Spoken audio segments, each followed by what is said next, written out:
Hey guys, how you going? My name is Dom and today I'm going to be showing you 3 different ways to copy objects in JavaScript. Okay, so I'm going to be using Node.js to demonstrate these different techniques, but they are also going to work in the browser. So if you're developing a standard HTML, CSS and JavaScript website or application, these techniques are still going to work.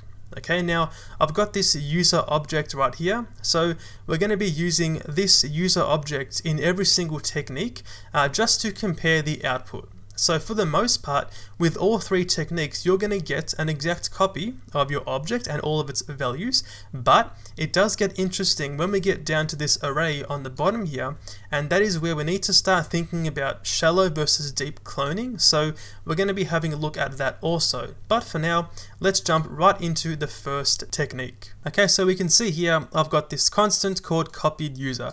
So basically, we're going to be finishing off line 8 here and using the code to copy the user. But first, I just want to show you what's down below. So I'm simply logging out the eventual result of our copied user object just to compare the properties and the values and actually make sure it's been copied across successfully. The next line down is checking if the friends array inside the copied user refers to the same friends array inside the original object. Okay, now this right here is where shallow versus deep copying comes into play. So we're going to be seeing the results of this very shortly. And the last line here is simply checking if the copied user object refers to the same user object of the original. So we actually expect this to be false because we want 2 independent user objects. One is the original and one is the copied version. So if we go back up to line 8 and we can implement the first technique, which is going to be using the spread syntax. So right here, we can place an opening and closing curly bracket, and then we can just say ... user. So right here, using the spread syntax, these 3 dots, and providing the object name of the original, it's basically just going to grab all your properties and values and place them inside these inside these curly brackets, giving you a copied version of that object. So if I run node index.js, we can see here in the console we've got our copied user with all of the same properties and values as the original right there. Now, the next line down, we're getting a true.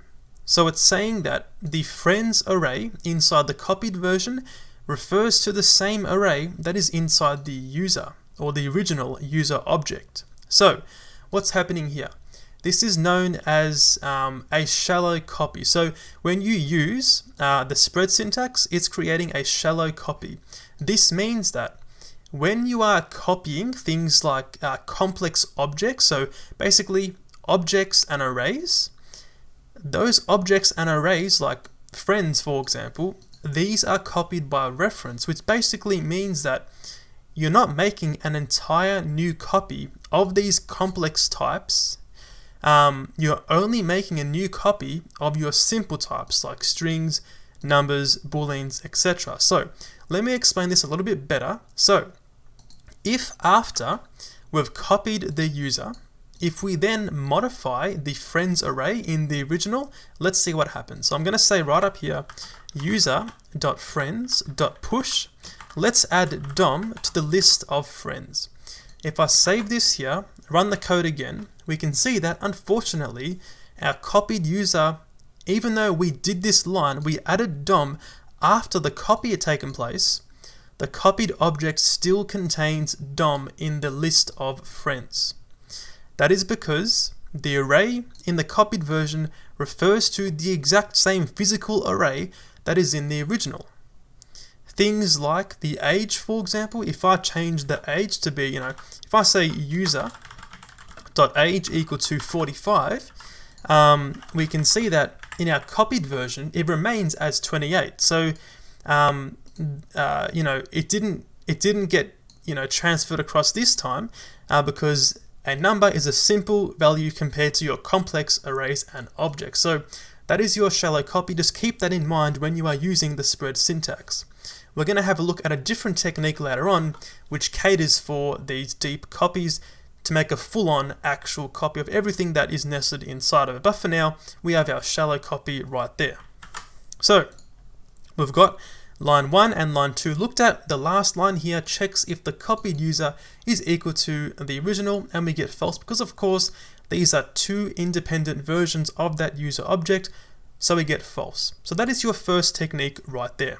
The next technique uses the object.assign method. Okay, so right here, we're going to say copied user is equal to object.assign, then pass through here an empty object. Then we can specify the user. So this right here is going to give you the eventual same result as using the spread syntax. So it's going to be creating a shallow copy of your object. So basically what's happening here is with the object.assign, we've got this empty object. Then anything we place after our empty object, the properties and values from the user in this case are simply going to be put inside the one that we passed through here, the empty object. So now, if I run this script, we can see that we get our copied object right here.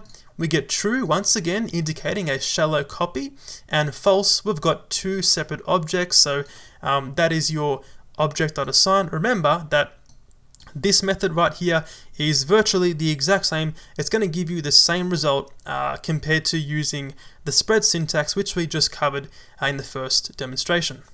And the last technique here is going to be using JSON methods. Okay, so right here for the copied user, we're going to say is equal to JSON.parse, then pass through here JSON.stringify, and pass through the user object. Okay, so basically what's happening here is by using JSON.stringify, we are converting our user object into a JSON string. So if you're not too familiar with JSON, I just want to demonstrate this real quickly. So I'll just remove all of this stuff here and just log out the result of JSON.stringify. So we say console.log and then pass that in, save this, run the script. We can see that we get here basically a string of JSON, containing the information inside our original user object. Okay, so this also includes the friends array. So this is where it's going to get interesting with our deep clones or our deep copies. Okay, now we've got this string of JSON. The next step is to simply pass it into the parse method here. So it's going to take your string and convert it back into a JavaScript object. And that right there is going to be our copy. So if I save this and then run the script here, we can see that we get, once again, the same properties and values as the original. This time we get false for the friends is equal to friends. So here, because we use JSON to write out the actual friends array, when we then parse it, we're literally grabbing the string and creating a brand new array, and that is why the friends array in a copied version is not the same array as the one in the user, which means if I was to go back down here and I say user.friends.push, if I add DOM once again, this time we're going to see that it does not get added to the end of our copied friends array. So that's perfect if you wanted that functionality, but just keep in mind that this is probably the slowest method for making a copy of an object, but in small cases like this, you should be totally fine. Okay. Now, the last line here, once again, we're checking if they're the same object, and no, they're not. That is good. We have two independent user objects. Now, the last very important thing to mention about this JSON technique is that it starts to get complicated when you want to try and copy things like native date objects or functions. Okay. Now, by this, I mean, if I was to go right up here and I add a new date, if I say something like member since and make this a new date object right there, if I save this here and I run this script, we can see that in our new object, the member since is a string containing the date timestamp. So this string is not a date object. Okay, now this might cause you problems, so just be careful when you are using the JSON technique. If this matters to you, be careful.